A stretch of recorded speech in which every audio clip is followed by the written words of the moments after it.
Namaskar and welcome again to Planet to Soul Astrology. So, in the continuation of your seventh lord in different nakshatras, today I'll be talking about your seventh lord if goes in Jupiter nakshatra. So, I think that break took place in between. I could not continue, and many requested for the same.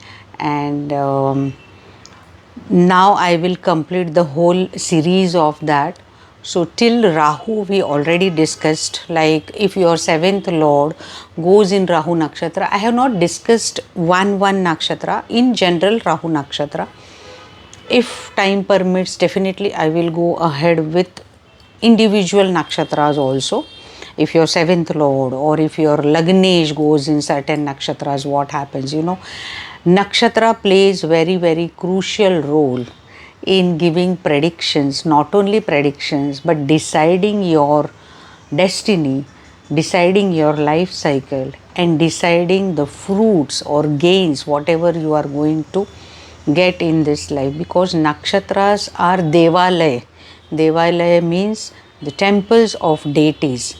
If you have not watched my introduction of nakshatra video, please do watch it. I will be putting the link in description box also, so that you can go ahead with only and only description about what are nakshatras. So definitely this will be very useful and informative to you. So yes, before starting our session, let me tell you all, do not forget to subscribe, share and like my channel. And if you seek any type of consultations, please visit my website planet2soul.com. Okay. So if your seventh lord goes in Jupiter nakshatra, so everyone knows that Jupiter nakshatra falls in the sign of Gemini, then Cancer, because in Gemini sign and Cancer sign uh, both are sharing this nakshatra, and again we can talk about Vishakha nakshatra. So 3 and 1 pada, like it is called as a Tripada nakshatra, and then third Rashi is of Purva Bhadrapada, which is Aquarius, and then Pisces sign, right? So if your seventh lord goes in Jupiter nakshatra, say like Punarvasu nakshatra, so definitely it could be in the sign of Gemini also, or it could be in the sign of Cancer also. But basically Punarvasu means what? Punar means again, and Vasu means rehabilitation or starting point. Vasan means to stay, right? When there was a fight between devatas and demons, that time demons overruled these devatas, and they defeated devatas, and devatas again in the nakshatra, by taking Punarvasu as a Omen nakshatra, as a Shubha nakshatra, they started rehabilitating their their territory again. And that is why Punarvasu nakshatra is of Jupiter, because they had blessing of Jupiter Devata or Brihaspati. If your seventh lord goes in Punarvasu nakshatra, your spouse will be of a nature of doing thing again and again, or maybe first or second attempt he or she won't be able to achieve the things, but in third or fourth attempt definitely there will be a success. Also, taking decision will be very difficult for your spouse, like specifically Punarvasu nakshatra. If it's in Vishakha nakshatra, then maybe one time decision, because then again Libra sign and Scorpio sign is coming here.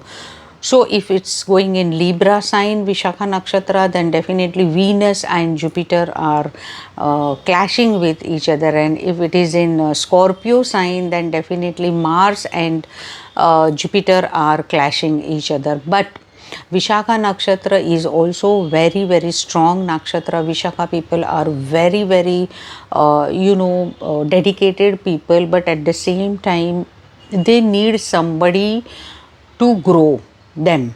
like this is some type of paravalambi or dependency. They always have dependency. If somebody is saying yes, then they will definitely go ahead, or even though they have taken the correct decision, these people, then definitely your spouse will feel that I need somebody more to confirm this news for me, that whatever I am doing is a correct thing.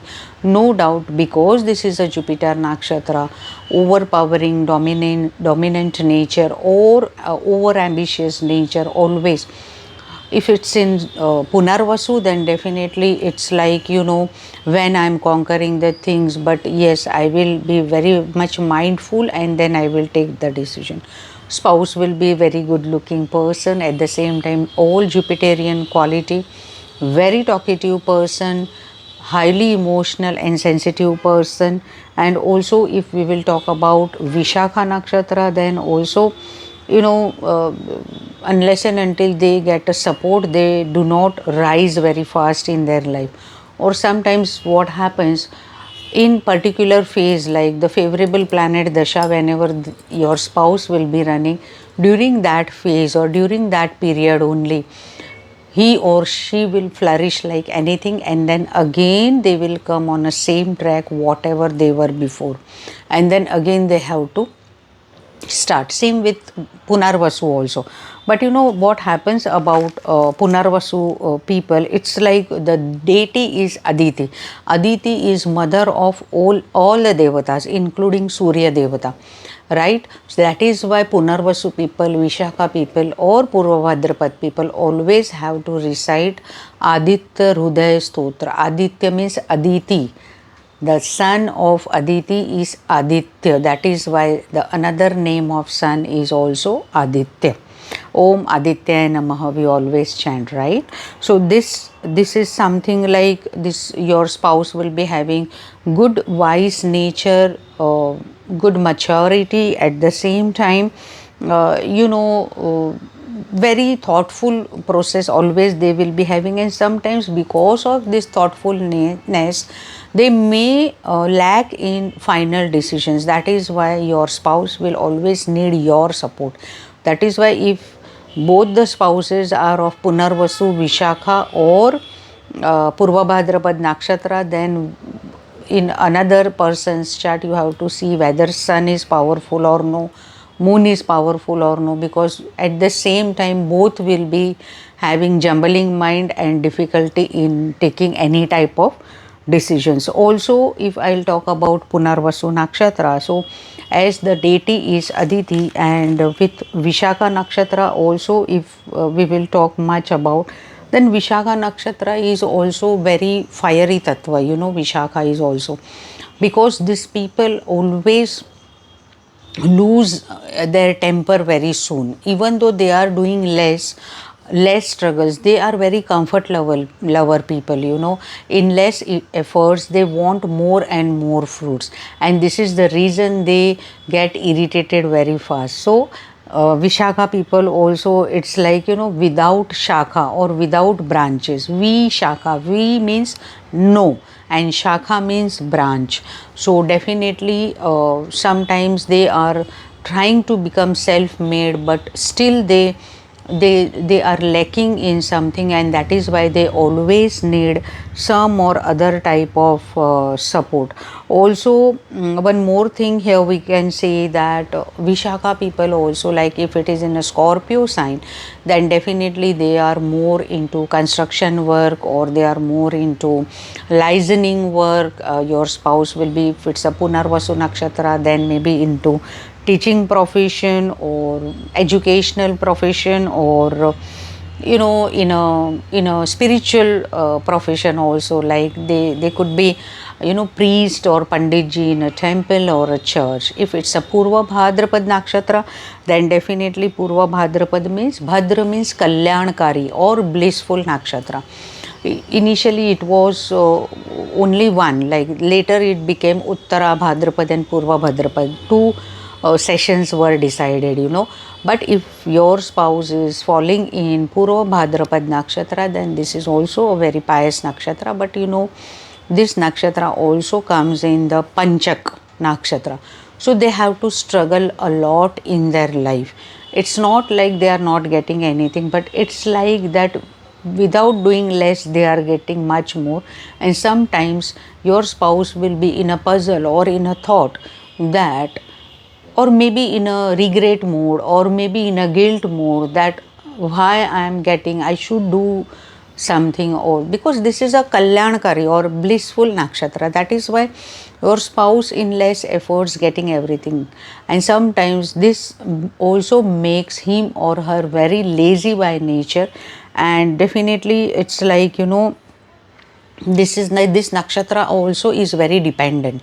If these people, your spouse will find that he or she is getting everything with less efforts, then they will become habitual of getting those facilities, that could be from you, family, government, people, society, whatever.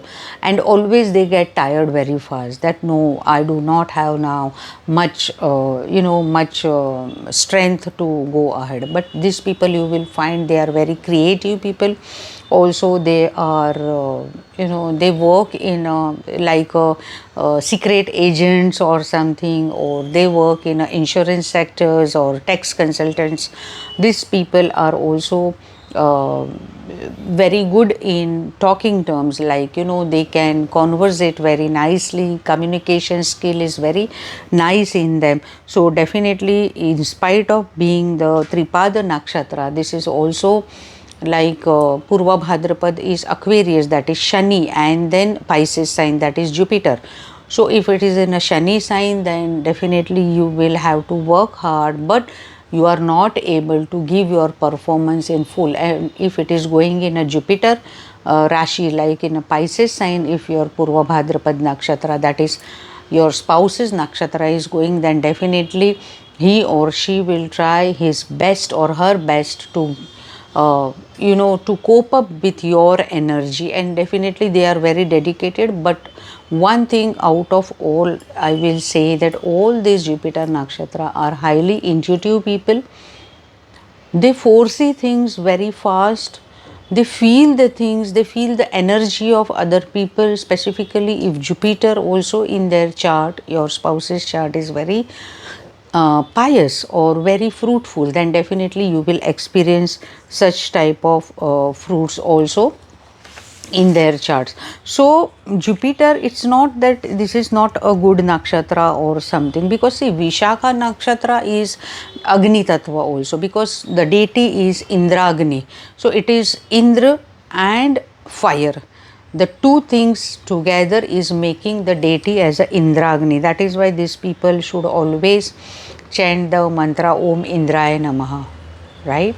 So I want to say that whatever nakshatra your seventh lord or seventh house, seventh lord is connected, you just check the property, the characteristic of this. Whatever I have said, this is just a surface level, very surface level things I have tried to share. I hope you got a basic idea about it. So definitely next time we will talk about your seventh lord in Saturn nakshatras. By that time, stay tuned with my channel, and as I always say, Sabka Mangal Ho, may all be blessed. Namaste.